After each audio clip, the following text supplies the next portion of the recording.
Bonjour tout le monde. Salut Clément, comment ça va? Salut Simon, ça va et toi? Bah écoute, ça va super. Donc aujourd'hui, on se retrouve pour parler vraiment croissance avec un focus sur les équipes commerciales. Donc notamment comment construire et développer sa propre équipe de vente jusqu'à 60 membres et plus dans un contexte de profitabilité, de performance et de croissance. Donc aujourd'hui, je vais être accompagné de Clément Abbassi sur ce sujet qui le maîtrise sur le bout des doigts. Allez Clément, je te laisse t'introduire et te présenter. Ouais, merci Simon, déjà merci d'avoir pensé à moi et pour l'invitation. Pour me présenter rapidement, j'ai été Chief Revenue Officer pendant un peu plus de 4 ans et demi dans une startup qui est devenue une scale-up sur Rennes. J'ai accompagné finalement la croissance de cette entreprise. Je suis arrivé en tant que premier sales et j'ai construit une organisation revenu d'une soixantaine de personnes qui étaient réparties dans 3, même 4 pays à la fin. Moi, mon métier, c'était tous les sujets qui partaient de l'acquisition digitale en passant par le closing jusqu'à la fidélisation des clients. Et la particularité qu'on avait dans cette entreprise, dans cet écosystème startup souvent financé par des fonds d'investissement, c'est que nous, on était bootstrap depuis le démarrage, donc 100% autofinancé. Et j'ai quitté cette entreprise il y a un peu plus de 4-5 mois pour cofonder avec Vincent, un ancien collègue de chez Steeple, un cabinet de conseil pour mettre à profit notre expérience et notre expertise pour d'autres entreprises, des startups, elles aussi, d'autres entreprises plus traditionnelles, pour les aider à rendre leur équipe commerciale la plus efficace possible, à rendre la plus performante et puis faire en sorte que ces entreprises puissent grandir et continuer à accélérer. Super Clément, je suis hyper enthousiaste à traiter ce sujet avec toi aujourd'hui parce que tu as vécu pas mal de choses de l'intérieur, tu as Mm. vécu différents steps et jalons de croissance. Donc on va avoir de belles choses à se dire aujourd'hui. De mon côté, donc, je suis Simon Lagadec, le cofondateur de l'agence Make the Grade. On se définit comme un cabinet de conseil expert en stratégie digitale, orienté pour l'accompagnement des entreprises B2B. Notre mission, c'est faire de l'acquisition de nouveaux clients, mais aussi de développer les revenus des clients existants à travers 3 grandes expertises. Du web design, c'est-à-dire qu'on réfléchit et on conçoit des sites internet de conversion. Pour nous, il faut que le site internet soit le premier rapporteur des entreprises. Du marketing, on va attirer les audiences cibles sur ces sites-là, on va générer des contacts, les acculturer et les rendre acheteurs des solutions de nos clients.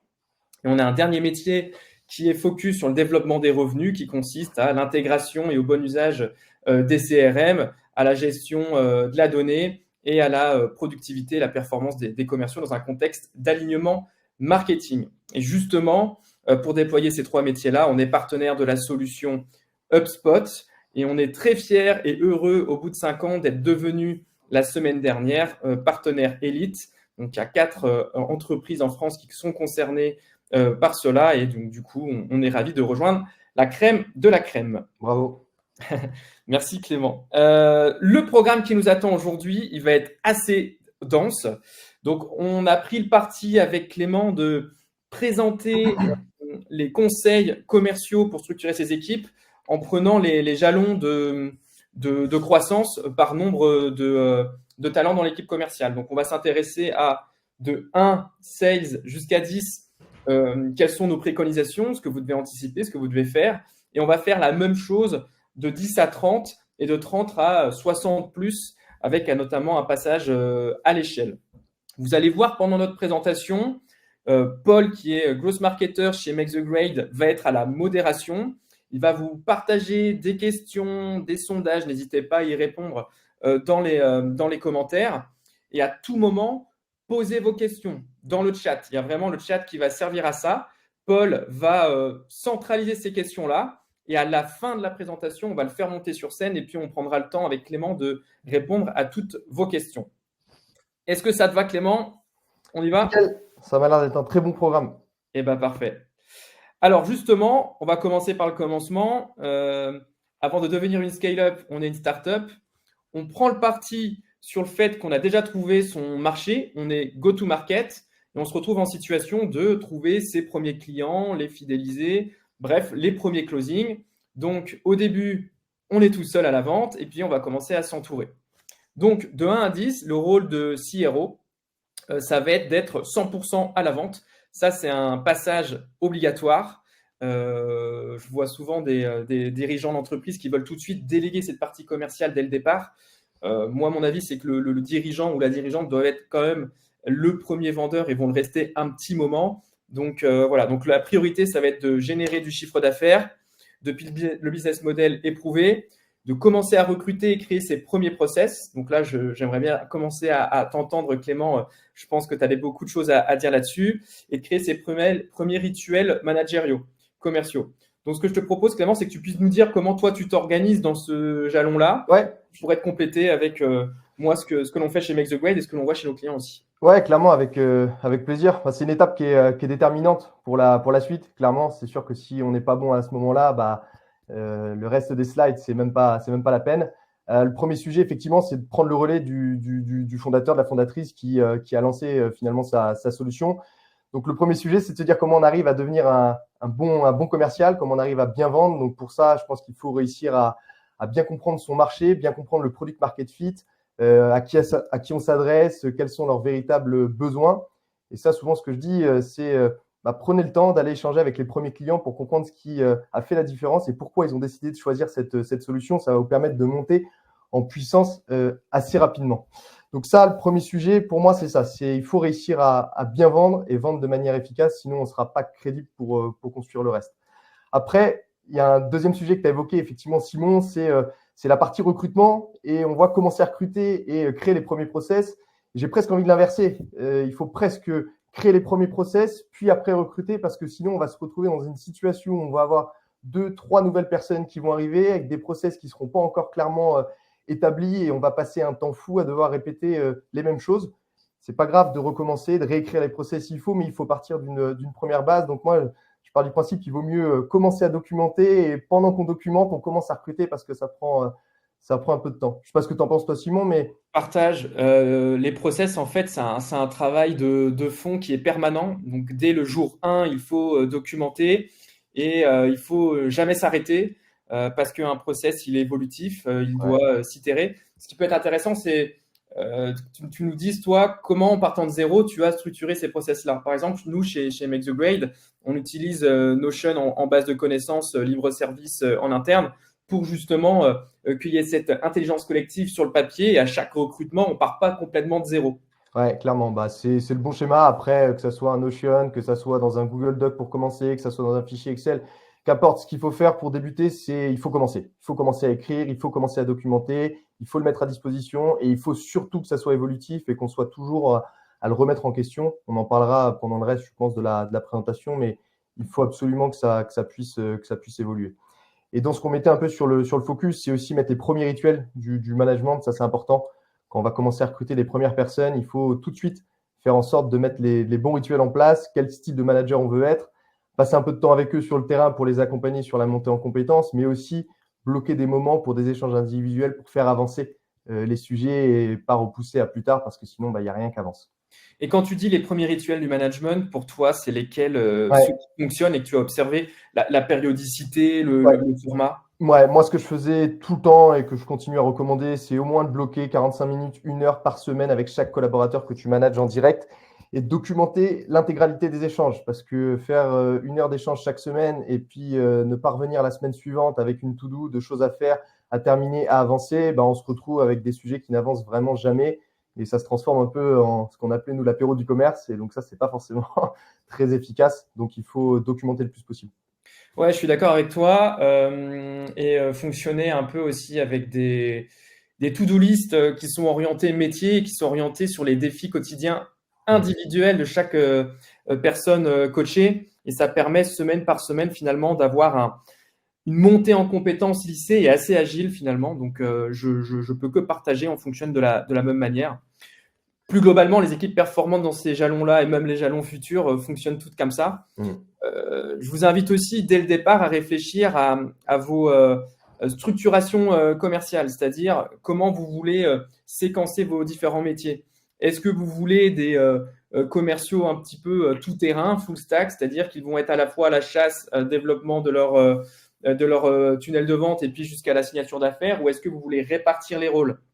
Il y a beaucoup d'entreprises qui vont plutôt partir sur ce COP-là. Ils vont avoir des équipes qui vont être à la chasse, à la prospection, qui vont aller générer des rendez-vous pour que des spécialistes par verticale, par taille d'entreprise, il y a plusieurs formats, on en parlera un peu plus tard, puissent aussi aller à la signature après, et sans compter aussi sur le côté succès client avec des CSM qui, à chaque signature, vont prendre le relais sur les nouveaux contrats. Et là, justement, tu as aussi des bons tips par rapport à ça, Clément, sur le relais signature, closing et embarquement des nouveaux clients. Ouais, clairement, bah, ça fait partie des sujets. Moi, je pars du principe qu'un commercial qui sait tout bien faire, c'est quand même relativement compliqué et rare à trouver. Et si on veut créer une équipe d'une cinquantaine, une soixantaine de personnes, trouver ces 50 perles rares, c'est quasiment impossible. Donc, pour venir à ce que tu dis, la segmentation me semble indispensable dans l'hypercroissance. Et après, il y a un focus qui est effectivement important, c'est cette notion d'onboarding qui est déterminante quand on fait du SaaS ou autre. D'ailleurs, c'est comment on arrive à faire en sorte que la solution qu'on vend va être pleinement utilisée dès le démarrage par notre client. Il n'y a rien de plus terrible que d'avoir un outil qu'on paye cher et finalement, dès le début, on ne va pas bien l'utiliser, donc on va pas forcément l'exploiter à 100% et on sait que l'année qui suit, il y a un fort risque de churn, donc on aura dépensé beaucoup d'argent pour faire de l'acquisition d'un client et on l'aura perdu après la première année et on se crée une image qui est assez négative. Donc, ça, faites un focus assez rapidement sur cette partie onboarding pour faire en sorte que les clients, dès le début, soient bien lancés. Ça va vous faire gagner un temps fou après. Ça va vous faire permettre d'avoir une rétention client qui soit la plus forte possible. Et donc là, tu as parlé de l'aspect onboarding humain. Un bon conseil aussi, c'est de rajouter une couche d'automatisation. Le conseil que je vous donne, c'est créer l'équivalent d'un lead nurturing pour vos nouveaux clients. Il faut qu'ils puissent recevoir une série d'emails sur les premières semaines, les premiers mois, pour vraiment l'embarquer sur votre solution, votre service, le pitch de votre entreprise pour le rappeler, lui présenter ses interlocuteurs dans telle situation ou telle situation. C'est essentiel, ça va augmenter le nombre de touches que votre entreprise a avec ce nouveau client. Et là, il y a un biais cognitif qui s'active, c'est l'effet de simple exposition. Plus votre marque elle est présente et augmente son nombre de touches, plus en fait le nouveau client va être satisfait mécaniquement de votre solution. Donc assez important de boucler l'humain avec de l'automatisation et du contenu. Ouais. J'aimerais bien t'entendre aussi, Clément, sur une chose. Donc là, on le disait sur la slide d'avant, le but c'est de vendre soi-même, mais de commencer à s'entourer de personnes qui peuvent nous compléter et être du coup dans une situation de closing également. On parle de premier recrutement. Toi, pour les premiers commerciaux que tu vas amener dans l'entreprise avec lesquels tu vas t'entourer, c'est quoi que tu vas aller chercher comme compétences, comme mentalité, comme état d'esprit dans ce step de croissance? En fait, ça dépend. Ça dépend de ce que tu peux faire. Si tu as beaucoup de moyens, ce que je vais recommander, c'est de prendre plutôt des personnes relativement expérimentées, qui ont une bonne méthodologie. Mais ça coûte forcément un peu d'argent. Des personnes qui soient au moins aussi bonnes que soi. Et des fois, on n'a pas le choix. On n'a pas forcément des budgets qui sont extensibles. Donc là, on va plutôt se concentrer sur l'état d'esprit. Est-ce qu'on a des personnes en face de nous qui sont malignes, qui ont envie de progresser, qui ont envie de développer une carrière, qui ont les bons réflexes. Et ça, généralement, quand on est dans un écosystème de start-up, scale-up, hyper-croissance, c'est top d'avoir ces profils-là aussi autour de soi, des personnes qu'on va pouvoir développer en même temps que l'entreprise. Et on en a besoin pour construire une base, on va dire, solide et avec une culture d'entreprise qui soit solide. Donc, il n'y a pas de réponse, je trouve, parfaite sur ce sujet-là. Ça dépend de quel type d'entreprise vous avez et à quel point vous pouvez investir sur ces fonctions. Très clair, merci Clément. Et voilà, on va aussi compléter dans chaque jalon de croissance avec les outils, les process que vous devez avoir. On a dit que les process, ils étaient hyper importants dès le jour 1. Là, on a la checklist indispensable si vous êtes dans ce jalon de croissance-là. La première chose, c'est de travailler vos ICP et vos personas. Vous devez les avoir, ça doit être sur le papier, ça doit être partagé en interne. On parlait de recrutement à l'instant.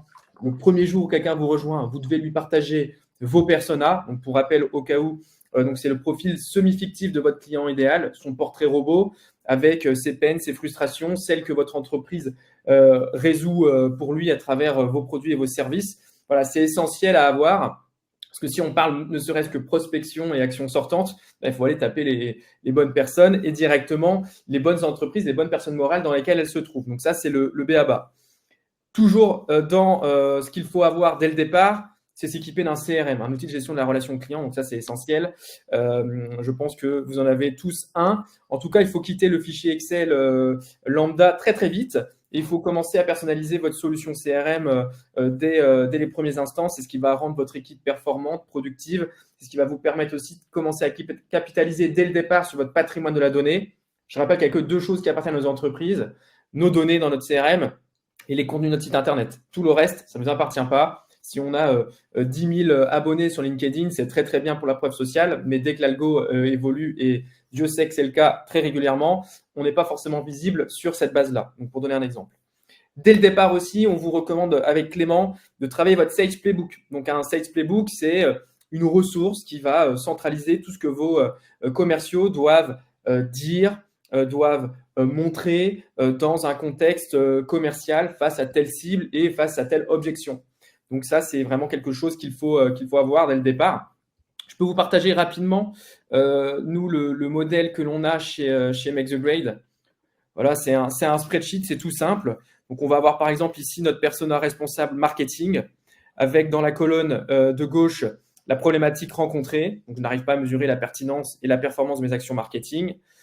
Dans la colonne au milieu, les solutions, produits et services avec les argumentaires, les conseils face à cette problématique-là. Et enfin, les contenus libre-service de notre entreprise chez Make the Grade qu'ils peuvent utiliser soit pour monter en compétences eux-mêmes, mais aussi et surtout pour les partager en follow-up, donc en email de suivi, à chaque fois qu'ils ont un prospect au téléphone.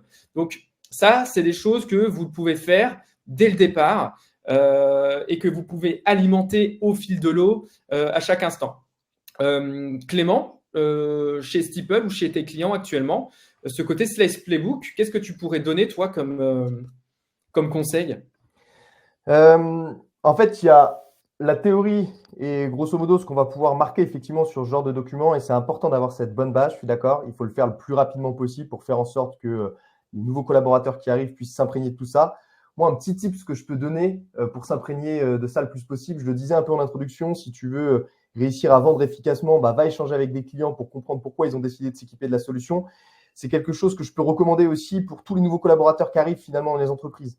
Faites-les venir en rendez-vous, potentiellement, pas forcément des rendez-vous prospects, mais faites-les venir en rendez-vous clients. Leur permettre de voir, de poser des questions, de s'imprégner, de comprendre pourquoi ils ont décidé. Et je trouve que de cette manière-là, on gagne pas mal de temps. Nous, on forçait, entre guillemets, ou en tout cas, on recommandait aux collaborateurs qui venaient d'arriver de passer, de faire un onboarding complet avec un nouveau client. Donc, un nouveau client qui se lance avec la solution Steeple ou autre, d'ailleurs, on s'en fiche, qu'on puisse suivre de A à Z à quel point cette solution va pouvoir lui permettre de résoudre ses pain points. Et je peux te garantir que derrière, quand tu te retrouves face à un prospect, tu es beaucoup plus à l'aise pour pouvoir en parler parce que c'est concret, parce que tu l'as vu de tes yeux et tu l'as entendu de tes oreilles que cette solution avait un vrai intérêt. Donc ça, c'est le meilleur conseil moi que je peux te donner là-dessus. C'est au-delà de la documentation, c'est de le vivre et de le comprendre. Ouais, tout à fait. Donc, faire des rendez-vous en shadow, créer, on parlait d'onboarding nouveaux clients, mais un onboarding de nouveaux collaborateurs ou de nouveaux commerciaux pour rester dans le sujet. Effectivement, faire le tour des situations commerciales, des situations clients, le vivre de l'intérieur, c'est clair que le transfert de compétences sera beaucoup plus efficace. Ouais. Donc, on a dit que de 1 à 10, il fallait commencer à se processer, il fallait commencer à bien s'outiller, il faut commencer à être dans une posture managériale de coaching et de transfert de compétences. Entre 10 et 30, le rôle du CRO, il va évoluer, l'équipe grandit. Là où il avait auparavant un rôle très opérationnel et terrain, il va commencer à avoir un modèle hybride qui va se dessiner. Il va devoir apporter une vision, réfléchir à une stratégie. Et donc là aussi, c'est une casquette qui change. Il y a des nouvelles casquettes qui arrivent et on est amené à en changer au fur et à mesure. Toi, Clément, comment tu as vécu ce jalon de croissance-là de l'intérieur? Quel a été l'aspect culturel qui a été alimenté par cette nouvelle action? Ouais, c'est une période qui est un peu particulière parce qu'au démarrage, on va dire de 1 à une dizaine de personnes, on est un peu sur tous les sujets, sur tous les fronts. On a une maîtrise quasiment globale de tous les sujets et plus l'entreprise grandit, plus l'équipe se structure, moins on va être au courant de tous les sujets. Puis plus l'équipe grandit, plus on a des difficultés aussi à avoir des échanges réguliers avec chaque collaborateur. Donc, souvent, ce qui se passe, c'est qu'on crée des services au sein d'un pôle, donc un pôle commercial, un pôle revenu. On va commencer à créer des services en lien avec la segmentation qu'on a choisie. Et là, c'est une période qui est déterminante, c'est-à-dire qu'il faut qu'on arrive à transmettre non pas la manière de vendre ou de présenter la solution à un client, mais c'est plutôt comment j'arrive à transmettre la culture du management que je veux, comment j'arrive à la transmettre à d'autres collaborateurs qui vont pouvoir prendre le relais et qui vont prendre en charge des services. Donc ça veut dire qu'il faut faire une énorme attention sur les profils qu'on va sélectionner ou en tout cas qu'on va choisir, qu'ils soient en interne ou en externe, pour prendre ces services et prendre du management direct. Donc nous, on va se retrouver avec du management indirect. C'est pas exactement la même chose. Donc il faut faire un vrai focus là-dessus. Un bon manager n'est pas forcément le meilleur expert métier. Je dis toujours, c'est pas parce qu'on est le meilleur commercial qu'on sera forcément le meilleur manager commercial. Si on est nul, il y a peu de chances qu'on soit un bon manager commercial, mais on n'est pas forcément obligé d'être le meilleur. Un manager commercial, c'est quelqu'un qui va être dans l'empathie, dans l'humain, dans le côté stratégie, qui va emmener une équipe et qui va pouvoir lui donner une direction et faire en sorte qu'elle la suive, donc lui donner du sens. Donc, c'est des compétences qui sont différentes que des compétences commerciales ou autres. Donc, il faut faire vraiment attention là-dessus.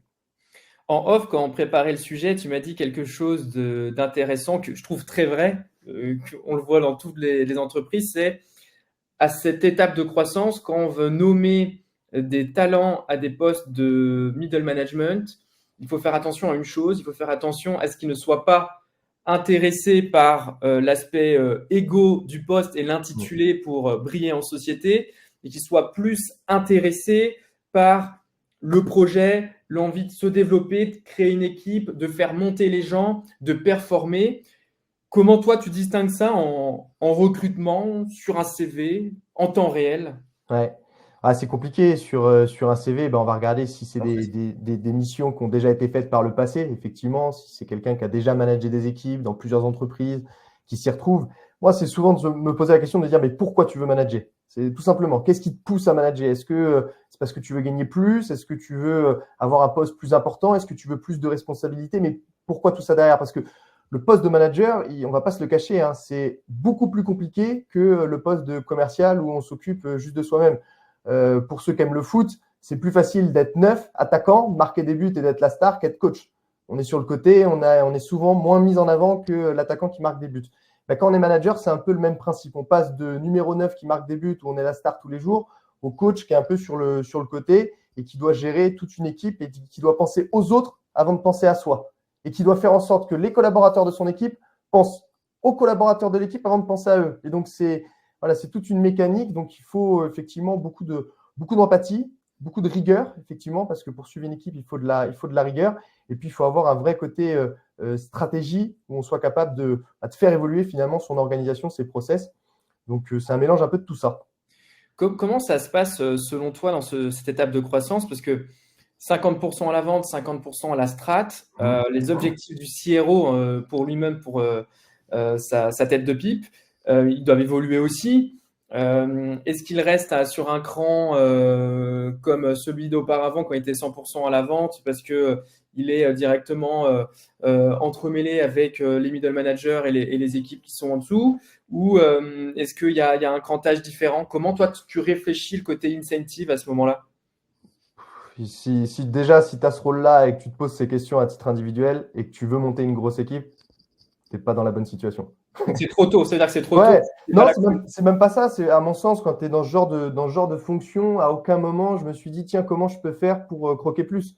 En fait, je me suis juste dit, le seul focus que tu dois avoir, c'est de te dire comment j'arrive à faire plus de revenus pour l'entreprise. Et si tu es avec un bon patron, normalement, ça va bien se passer pour toi. C'est ça que je veux dire. Faites pas, enfin, en tout cas, si vous êtes dans cette position-là, le focus ne doit pas être sur votre variable, votre rémunération.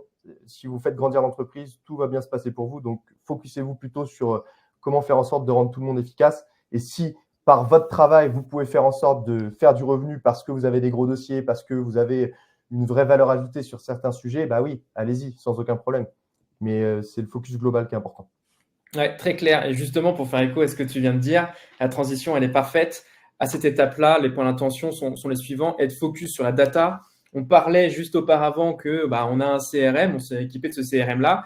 à cette étape-là, le CRM doit être complètement en résonance et personnalisé par rapport à notre activité, parce qu'on fait face à un secteur d'activité spécifique, parce qu'on fait face potentiellement à des multidécideurs qui ont aussi un aspect politique dans leur hiérarchie. Donc tout ça, ça doit être pris en compte dans notre CRM, dans notre usage du quotidien. On parlait de construire la logique de variables et d'incentives, pas d'un point de vue individualiste pour le CRO, bien évidemment, mais il faut quand même structurer ça pour tout le reste de la base de l'organigramme, à la fois pour le middle management et à la fois pour les équipes qui les complètent.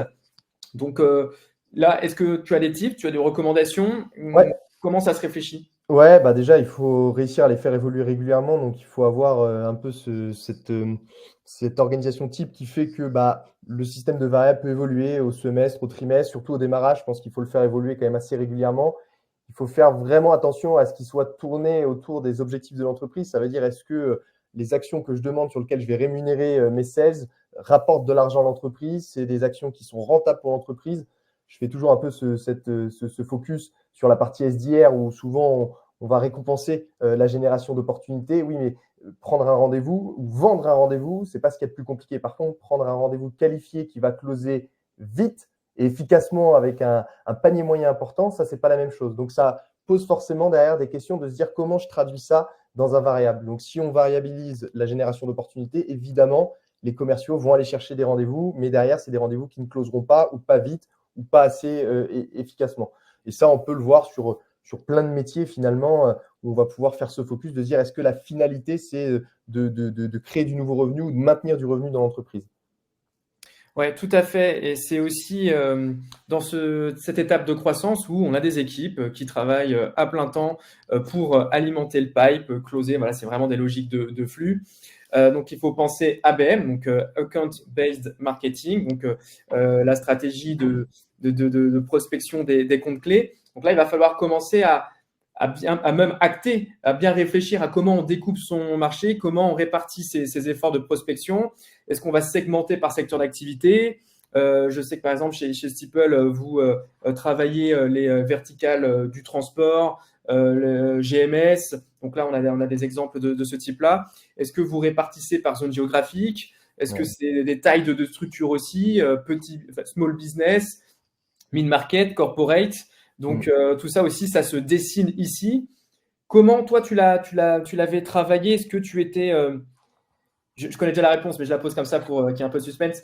Est-ce que tu l'as travaillé tout seul dans ton coin et tu l'as découlé? Est-ce que c'était quelque chose qui s'est co-construit avec ton middle management et le feedback des équipes terrain? Ça, Ouais. c'est intéressant aussi. Non, bah c'est en fait, il y a plein de facteurs. Déjà, je pense qu'il y a la stratégie de l'entreprise. Donc ça, c'est plutôt avec le dirigeant, où est-ce qu'il veut aller et comment. Et donc toi, derrière, ton métier, c'est de traduire la vision du dirigeant, la vision stratégique du dirigeant, la co-construire potentiellement aussi avec lui, mais c'est de se dire où est-ce que tu veux aller et moi, derrière, comment est-ce que je le traduis de manière opérationnelle. Et après, bah oui, c'est de challenger les équipes qui sont sur le terrain, de se dire, bon, bah voilà où est-ce que je veux emmener l'équipe revenu, qu'est-ce qu'on peut faire pour faire en sorte d'être plus efficace. Et donc après, il n'y a pas de réponse parfaite. Hein. Encore une fois, tout est lié à ce que je viens de dire avant. Donc nous, pour faire un mini focus, on a eu plusieurs étapes. La première, ça a été de développer des verticales plutôt secteur d'activité. Donc on les a développées plutôt efficacement. Ça nous a permis de rebondir facilement et de gagner en efficacité. Après, on s'est rendu compte qu'on avait un vrai sujet, c'était le déploiement, on va dire presque régional. On avait une concentration de nos clients qui était plutôt dans le Grand Ouest, puisque ça fonctionnait beaucoup par bouche à oreille. Quand on développe des secteurs d'activité, les gens qui sont dans le transport connaissent des gens dans le transport dans le coin et donc on reste plutôt local. Et quand on a une ambition nationale, voire même internationale, on avait un vrai sujet sur le déploiement régional. Donc on a sectorisé ou segmenté plutôt les commerciaux plutôt par région. On a même déplacé des équipes sur place. Donc on avait des commerciaux qui étaient répartis un peu partout en France. Donc ça, c'était la deuxième étape. Et puis la troisième étape qu'on a pu avoir, c'était plutôt de segmenter par taille. Derrière tout ça, c'est de se dire, c'est pas la même chose de vendre à une PME de 150 salariés que de vendre à un grand groupe de 15 000 ou de 150 000 collaborateurs. Donc, c'est pas les mêmes skills, c'est pas les mêmes méthodologies et c'est compliqué, encore une fois, de maîtriser les deux aspects parfaitement. Donc, on vient encore dans de la spécialisation. Donc, ça, encore une fois, ça dépend de l'organisation, des objectifs que vous fixez dans l'entreprise. La règle du jeu que j'ai fixée moi n'est pas forcément la même dans une autre entreprise parce que les objectifs ne sont pas similaires. Oui, les cibles, elles peuvent varier. Bien évidemment, les produits peuvent varier. Bien évidemment, il y a du produit, on parle de logiciel SaaS, mais aussi des sociétés de services. Il y a des sociétés qui font du matériel, donc il y a une logique de stock, etc., d'échantillonnage potentiellement. Donc voilà, à chacun de trouver sa propre recette par rapport à son activité, mais en tout cas, c'est dans ce step de croissance qu'il faut le faire. Et dernier conseil qu'on souhaitait vous donner avec Clément, c'est aussi ici, bah, tout logiquement, on perd des transactions, des opportunités. Et ce qui est hyper important, c'est de le ritualiser, la compréhension de ces deals qui ont été perdus. Nous, chez Make the Grade, c'est quelque chose que l'on fait une fois par mois. On inclut le marketing d'ailleurs dans les échanges pour pouvoir comprendre pourquoi ici on a perdu, quelle a été la raison principale, quels sont les détails entremêlés dans cette raison principale. Ça nous donne des clés de compréhension pour que, à situation équivalente et à cible équivalente à l'avenir, on puisse être mieux armé, mieux préparé, mieux équipé avec les contenus marketing. Donc ça, c'est quelque chose qui est très important à faire et c'est vraiment une logique de ce marketing finalement. Mm. Toujours dans ce step de croissance sur les outils et les process, bon, on va aller assez rapidement. On parlait de CRM ultra personnalisé, oui. On peut aussi ajouter la notion d'enrichissement en cascade. Donc, qu'est-ce que ça veut dire? Ça veut dire qu'aujourd'hui, il y a beaucoup d'outils existants qui permettent de venir alimenter les données sur le prospect, le contact que vous avez identifié. Donc en France, on peut connaître par exemple Drop Contact. On peut utiliser des outils comme Surf, que personnellement je vous recommande énormément. C'est vraiment super. Donc Surf, c'est un outil qui vous permet de directement sur un profil LinkedIn de créer directement le contact dans votre CRM. Il y a notamment une synchronisation avec HubSpot, donc c'est nickel chrome, et puis ça vient enrichir par-dessus. Donc on a tout de suite le bon numéro de téléphone, la bonne adresse mail. Donc c'est quelque chose qui permet de gagner du temps. C'est des petits tips au quotidien qui permettent de réduire les frictions de la prospection avec nos commerciaux. Donc voilà. Donc tout ça dans une logique de centralisation des informations pour faciliter la vie des commerciaux. Voilà, on va chercher aussi à bien s'équiper, à bien fonctionner pour être toujours dans cette situation, cette posture coaching avec ses équipes. Ça, c'est essentiel depuis le premier jalon. Ça n'a pas changé, c'est juste du fil de l'eau. Et puis, et là, j'aimerais bien t'entendre là-dessus, Clément. On commence à avoir beaucoup de monde qui travaille à plein temps sur l'aspect commercial. On a des process qui sont déjà éprouvés. On a d'autres process qui demandent à être itérés, développés au fil de l'eau. Donc, il faut développer une méthode pour auditer un petit peu tous les jours et ajuster les process manquants ou qui sont devenus un peu obsolètes. Comment toi tu t'y prends, ou du moins qu'est-ce que tu conseilles dans la posture du CRO pour emprunter cette casquette? Ouais, c'est une bonne question. Et si je rebondis juste sur ce que tu as dit avant, c'est super important à ce stade-là que le CRM ne soit pas une contrainte pour les équipes commerciales et les équipes de management. Faire en sorte que ce soit un outil qui les aide au quotidien et qui leur fasse gagner du temps. Parce que ça, je l'entends encore trop régulièrement sur le terrain de se dire c'est chronophage, ça prend du temps. Si c'est le cas, il y a une problématique. Et ça veut dire que c'est mal configuré. Donc ça, il faut vraiment faire un focus là-dessus. C'est pas normal que ça vous fasse perdre du temps. Ça doit vous en faire gagner énormément. Et pour en revenir à ta question, bah oui, il y a des outils qui permettent de vérifier finalement l'efficacité des process qu'on a mis en place. Est-ce qu'ils sont bien compris? Est-ce qu'ils sont bien appliqués au quotidien? Je pense à des outils comme Mojo, comme Praise aussi, qui permettent de revisionner finalement des visios, des échanges, des calls pour voir ce qui va pas. Nous, on mettait pas mal de training chez Steeple à l'époque, ce que je recommande aussi beaucoup à nos clients. C'est souvent ce qu'on voit peu dans une organisation commerciale.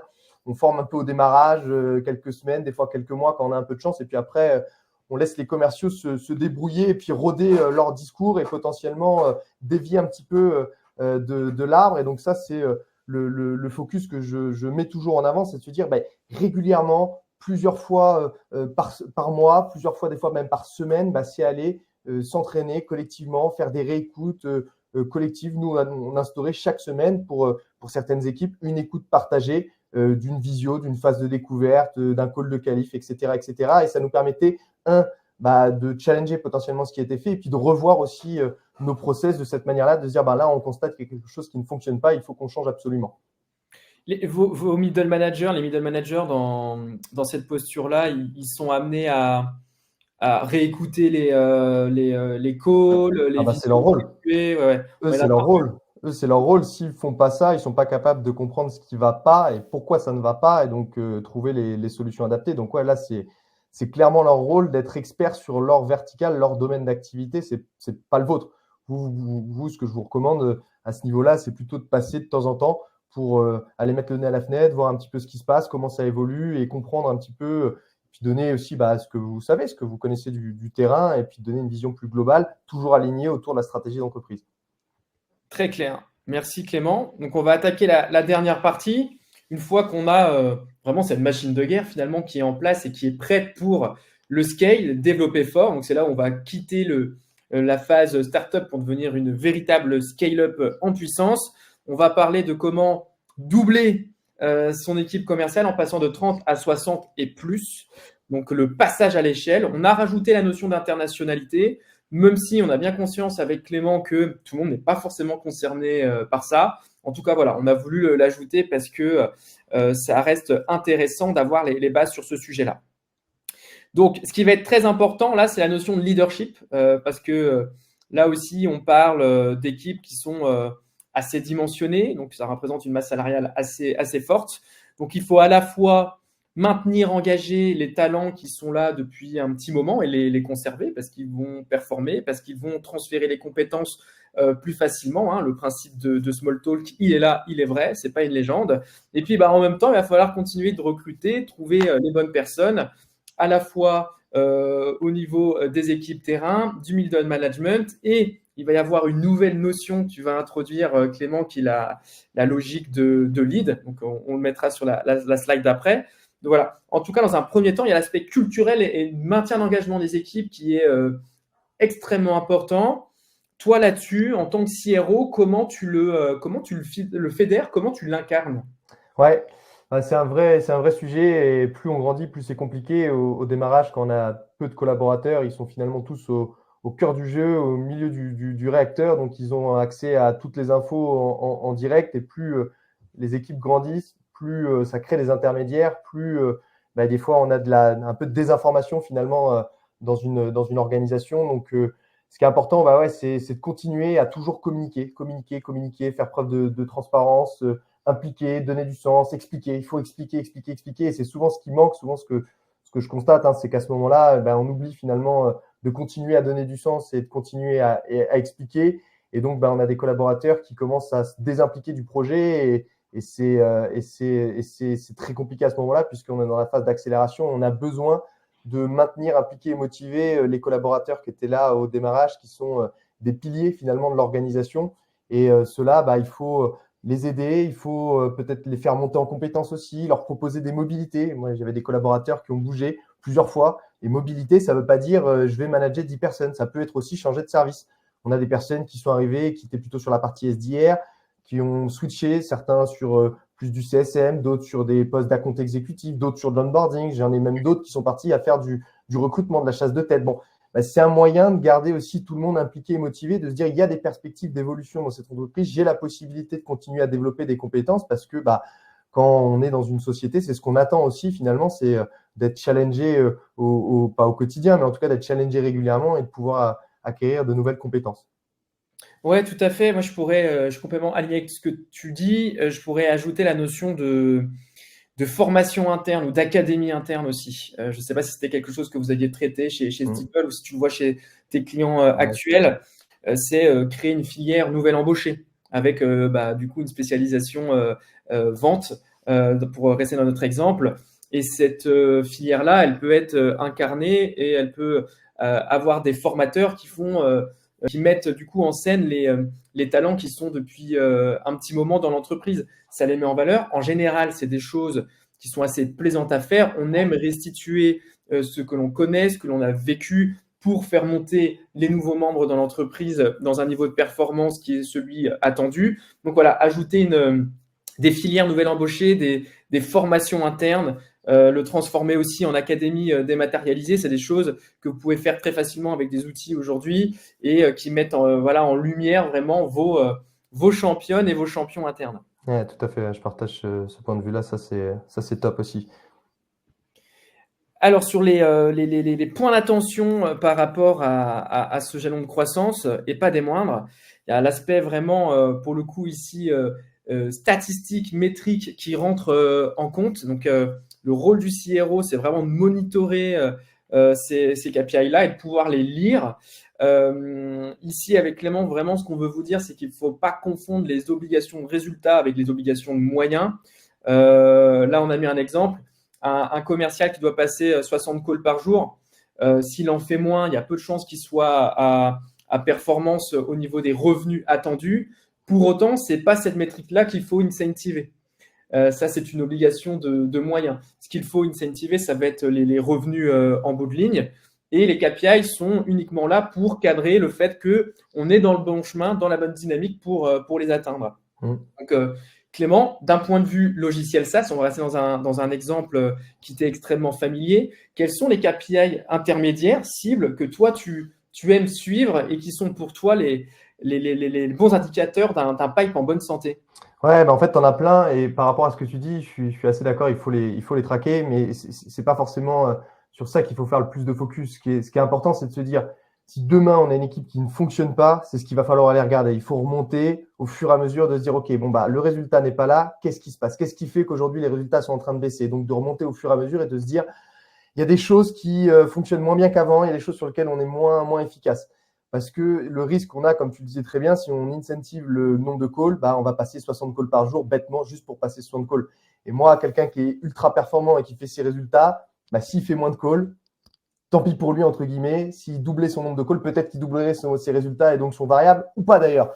Donc ça, pour moi, c'est pas un focus particulier. Après, oui, il y a des KPI intermédiaires, c'est sûr qu'on va les regarder, le nombre de calls par jour, le nombre de nouvelles opportunités qui sont effectivement générées, les MQL qui rentrent, qui vont nous permettre de générer des opportunités, le nombre de rendez-vous avec des décideurs, le nombre de devis qui sont envoyés. Il y a d'autres choses qui ne sont pas forcément des KPI, mais moi, j'aime bien regarder, c'est une méthodologie de vente que j'utilisais beaucoup, c'est le MEDDIC. Donc, regarder ces indicateurs qui permettent de voir la santé finalement d'une opportunité et à quel point elle va être en capacité de pouvoir avancer. Donc, ça, ce n'est pas un nombre qu'on va pouvoir aller challenger, mais ça permet, quand on fait une revue de pipe, c'est le risque, entre guillemets, de tomber sur il y a ça, je pense que ça va signer. Non, il faut réussir à mettre des choses plus concrètes qui permettent de se dire pourquoi ça va signer et potentiellement qu'est-ce qui peut nous aider à accélérer les signatures. Oui, pour te compléter, il faut bien aussi avoir en tête qu'à ce stade de croissance-là, on n'a pas attendu d'y être pour matérialiser ces tableaux de bord, pour le middle management, pour le leadership également. On est normalement censé être équipé de tableaux de bord à la fois macroéconomiques pour les performances commerciales, avec les taux de conclusion d'une phase à une autre, par exemple, mais qu'aussi chaque représentant commercial ait son propre tableau de bord individuel pour suivre son activité, son flux d'activité tous les jours, les revenus qu'il génère, où il en est par rapport à ses objectifs individuels, à la moyenne des closings par rapport aux équipes. C'est ça qui est important, de créer vraiment cet état d'esprit individuel qui vient nourrir le collectif. Ouais, clairement. Ici, il y a un piège dans lequel beaucoup de scale-up tombent, qui est vraiment pas un sujet évident. On pourrait en faire un webinaire dédié, c'est les politiques d'attribution. C'est-à-dire, en fonction des opportunités, lorsqu'elles sont sourcées d'un point de vue organique, à qui est attribué le closing final? Est-ce qu'il y a une partie qui va aux équipes marketing? Est-ce qu'il y a une partie qui va aux équipes de chasse, de prospection, donc les SDR? Est-ce que c'est pour le compte exécutif? Voilà. Ici, notre conseil, c'est plutôt de faire simple dans un premier temps. Tant que vous avez moins de 100 commerciaux, sincèrement, n'allez pas créer des usines à gaz. Valoriser les équipes commerciales, incentiver vraiment par rapport à la qualité des MQL qui deviennent des opportunités pour l'équipe marketing, et contentez-vous de ça. Je ne sais pas si ici tu as un son de cloche, Clément, par rapport à ça, mais moi en tout cas j'aurais tendance à dire faire simple, extrêmement simple.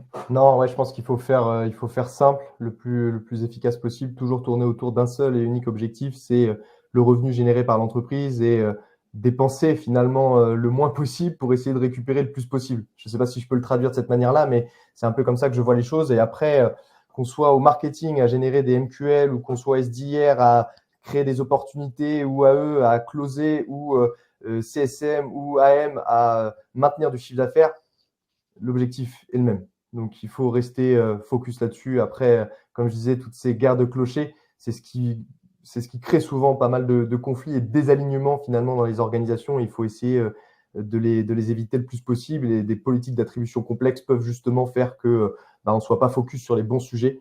Donc, ouais, attention à ça. Ouais, tout à fait. Et alors, juste avant d'introduire le dernier point au niveau de la mise en place d'une stratégie de RevOps, revenu opération, il y a un point que j'aimerais bien évoquer. On a dit qu'à ce jalon de croissance-là, donc il y avait les équipes terrain, d'ailleurs, qui deviennent vraiment des équipes à part entière, qui sont complémentaires et qui font partie d'un tout, le service des ventes et des développements des revenus. Donc, il y a une équipe qui va être l'équipe de la prospection, une équipe qui peut être l'équipe du closing, alignée au CSM par exemple.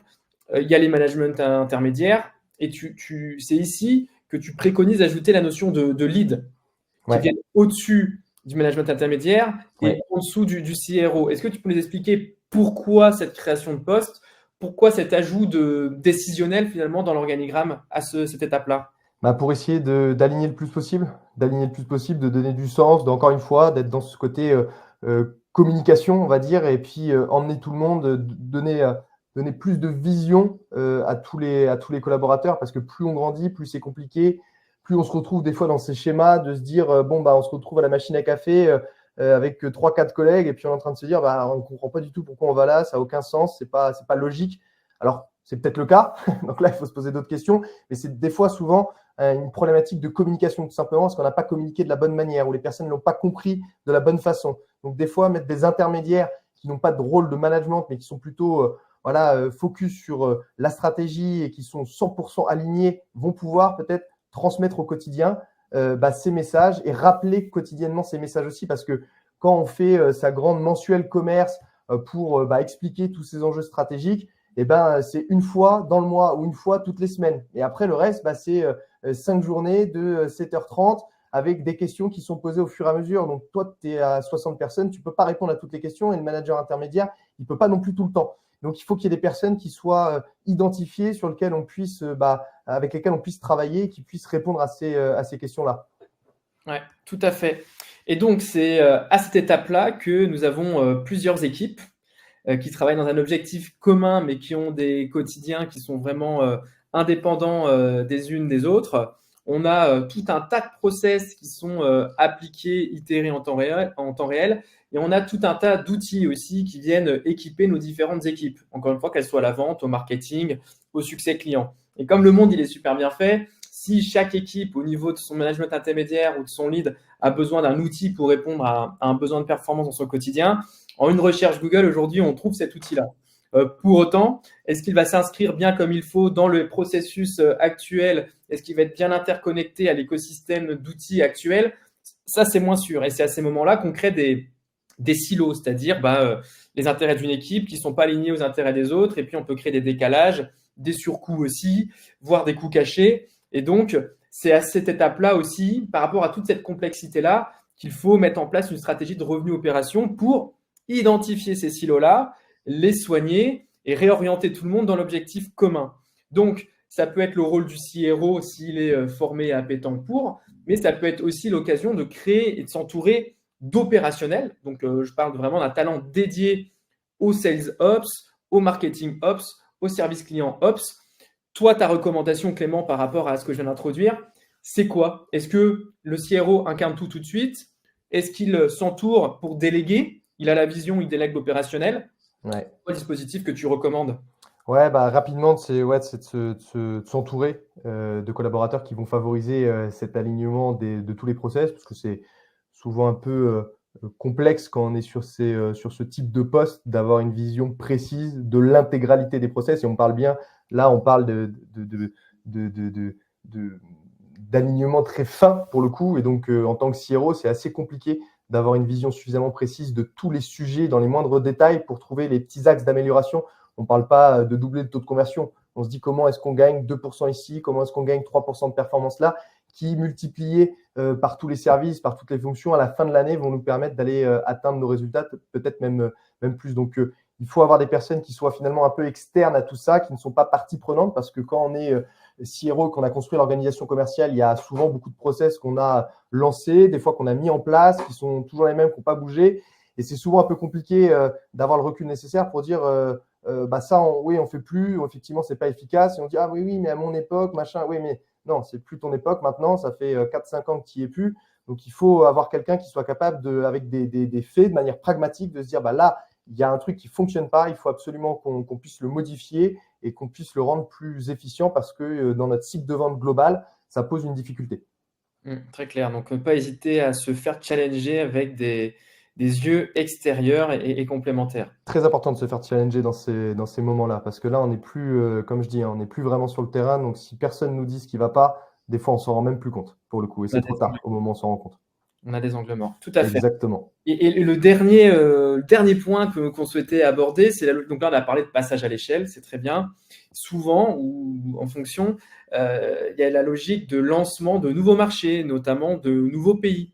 Quand on est une scale-up, bon, voilà, on a placardé le marché français et dans la bonne dynamique, et puis on va se dire, OK, on va lancer le marché espagnol, OK, on va lancer le marché allemand, OK, on va lancer le Royaume-Uni, que sais-je. Et là aussi, il y a certaines choses à prendre en compte parce qu'on ne va pas pouvoir, bête comme chou, dupliquer son modèle français dans le pays espagnol qu'on souhaite conquérir. Donc là aussi, c'est des choses que tu as eu vécu de l'intérieur, c'est des choses que tu vois aussi. Ouais. C'est quoi ta préconisation quand on doit lancer un nouveau pays d'un point de vue structuration commerciale? Déjà, il y a un sujet global au-delà de la structuration commerciale, c'est de créer une entreprise internationale. Créer une entreprise internationale, ça ne veut pas dire je lance un bureau, je ne sais pas, à Berlin ou à Madrid ou autre. Ça veut dire que toute l'entreprise doit être tournée à l'international. Donc déjà, il faut anticiper l'anglais. C'est bête à dire, mais ça, c'est un sujet qu'on a anticipé, mais qu'on aurait encore dû plus peut-être anticiper, c'est clair. Mais il faut très rapidement switcher sur une langue qui va permettre d'aligner tout le monde autour de la stratégie globale de l'entreprise. Donc, il faut l'anticiper. Et puis après, c'est de se dire comment est-ce qu'on arrive à reprendre ce qui a bien fonctionné finalement en France sans forcément devoir le dupliquer de manière exacte sur un autre pays parce que les enjeux sont peut-être différents, les interlocuteurs sont peut-être différents, leurs problématiques sont peut-être différentes. Donc, il faut avoir une base, un tronc commun solide sur lequel on puisse se baser au moment du lancement d'un nouveau pays. Et puis après, d'avoir un country manager, country launcher qui soit capable de réinterpréter tout ou en partie ce tronc commun pour l'adapter finalement aussi au marché sans complètement en dévier. Encore une fois, on parle là d'adaptation et pas de révolution. Et j'ajouterais juste, parce que c'est déjà super complet, de ne pas mettre de côté l'aspect culturel du projet que l'on souhaite lancer. Le country manager, du coup, question natif du pays ou ça peut être un français bilingue parachuté dans le pays concerné? C'est encore une fois dur à dire. Je ne pense pas qu'il y ait une réponse parfaite. Je pense que on a fait un peu les deux, mais on avait un country manager en Espagne qui était lui implanté depuis des années et des années, donc était presque plus espagnol que les Espagnols. Donc ça marchait plutôt pas trop mal de cette manière-là. Donc oui, je pense que pour incarner un pays, c'est difficile en tant que Français de pouvoir incarner son entreprise dans un autre pays, c'est un peu compliqué. Donc oui, la recommandation que je donne, c'est plutôt de prendre un natif. Il va mieux comprendre la culture locale. Ouais, voilà. Dénominateur commun, c'est puis être une éponge de la culture locale et que ce soit pas un effort ou une compétence à développer une fois qu'on est là, sur place. Ouais, complètement. Très clair. Et super Clément, merci beaucoup pour tous ces tips et ces retours d'expérience-là, tes conseils. On va faire monter Paul sur scène. Il va pouvoir nous poser directement les questions qui ont été alimentées. Hop là. Bonjour Clément, bonjour Simon. Salut Paul. Bonjour à tous les participants. Salut. Écoute, on est tout oui. Dis-nous tout. Oui, alors j'ai une première question de Corentin. Comment maintenir la cohésion et la motivation au sein d'une équipe de vente en pleine croissance, notamment lorsque les effectifs atteignent 60 personnes ou plus? Ok. Tu veux commencer, Clémence? Clément? Où j'y vais? Non, je peux répondre. Le premier conseil que je pourrais recommander, c'est d'écouter tout ce qu'on vient de dire pendant 1 heure, parce que je pense que on l'a plutôt bien résumé. Si je redis ce que j'ai dit tout à l'heure, le côté faire preuve de transparence, surcommuniquer presque, c'est de prendre le temps d'aller échanger avec chaque équipe, presque chaque collaborateur. Quand on a 30-40 personnes, on peut encore se permettre de le faire de temps en temps, de faire en sorte que tout le monde ait bien compris où est-ce qu'on va et pourquoi on y va. Je parlais tout à l'heure de mobilité interne aussi, d'avoir la capacité de pouvoir se développer, de continuer à développer ses compétences. Il faut qu'on soit challengé finalement. Il faut qu'on soit dans une entreprise où on se dise j'ai du sens à venir travailler tous les matins et je prends plaisir à venir travailler tous les matins. Ouais, moi, pour compléter cette réponse, je dirais que c'est la répétition qui va être super clé, la répétition des messages clés, de la vision, des objectifs, et de le répéter en omnicanal. C'est-à-dire qu'il y a le manager déjà qui a un rôle essentiel et clé par rapport à ça. Tu parlais d'aller les voir physiquement. Moi, j'invite tous les managers du middle management, vente comme n'importe quel corps de métier, à être des managers, des manageuses baladeurs, baladeuses, se promener dans l'open space, aller à la rencontre des équipes, reformuler les messages. Je rappelle aussi qu'on a conseillé d'avoir des rituels managériaux hebdomadaires. Donc, c'est là aussi où on repasse les messages, on les reformule, quitte à les redire toutes les semaines. C'est pas une tare de devoir le faire. Et puis, après, voilà, il y a les Slack avec la messagerie, il y a aussi des événements périodiques. Je ne sais pas ce que vous faisiez chez Steeple, mais par exemple, chez Make the Grade, nous, ce que l'on fait, on organise des make-a-points. Donc, c'est des points trimestriels où on va faire de la descente d'informations. On donne tous les chiffres commerciaux, marketing, en totale transparence, et on explique l'avancée des chantiers importants. On enregistre, c'est mis à disposition en libre service après. Et voilà, et c'est toute cette accumulation de répétitions, de rituels et de cette omnicanalité qui fait que les messages passent. Je suis d'accord, la répétition, c'est la clé et tous ces rituels-là sont indispensables. On avait à peu près la même chose, des points mensuels pour toute entreprise, des points mensuels pour focus sur la partie revenu, des points hebdo plutôt par équipe. Donc, ouais, la répétition, c'est la clé. Voilà. Ok, merci. Et je n'ai pas d'autres questions pour le moment. Bon. Ok. Est-ce qu'il y a peut-être, Clément, ce qu'on peut rajouter, c'est au niveau des stratégies de compte clés ABM. C'est un petit peu le nerf de la guerre en ce moment par rapport aux marchés qui sont extrêmement prudents. Tu as des préconisations, toi, là-dessus, des tips faciles à activer, des leviers pour pouvoir emprunter ce chemin-là? Bah ouais, le premier sujet, je pense que sur lequel on peut faire un focus, c'est de se concentrer sur les canaux d'acquisition qui fonctionnent le mieux. Et le canal d'acquisition qui fonctionne le mieux, c'est le bouche à oreille, c'est la recommandation. Donc, il y a deux possibilités. Soit on attend que ça vienne à nous, ça marche. Il y en a qui arrivent régulièrement quand on a un bon produit, une bonne solution, qu'on a fait un bon onboarding, ça tourne. Et la deuxième possibilité, c'est de le travailler de manière active. Donc, il y a plein de choses qui peuvent être faites. Le premier simple à activer, c'est tout simplement d'aller échanger avec ses clients et de poser la question, d'essayer de voir s'il y a des personnes autour d'eux qui pourraient potentiellement être intéressées ou intéressants à contacter de leur part.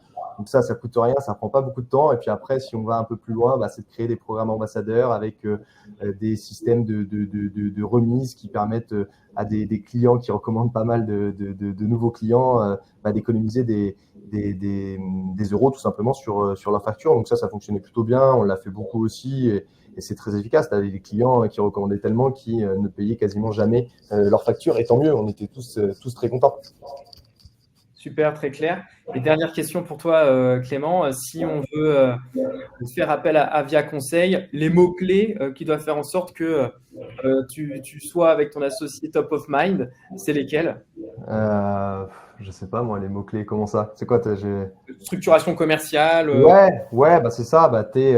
Grosso modo, ce qui est là où on va venir travailler, c'est à partir du moment où ton product market fit est validé, que tu commences à vendre, mais que ça accélère pas, que ta courbe est plate, tu penses à nous, tu peux nous appeler, tu peux nous envoyer un petit message sur LinkedIn et on sera tout à fait en capacité de pouvoir t'aider en mettant les bons basiques sans créer une usine à gaz. Je dis toujours, on va pas créer une énorme machine dès le début. Le but, c'est plutôt de poser les bons fondamentaux pour après pouvoir accélérer et avoir quelque chose de solide sur lequel on va pouvoir se reposer au moment de l'accélération pour éviter que tout pète.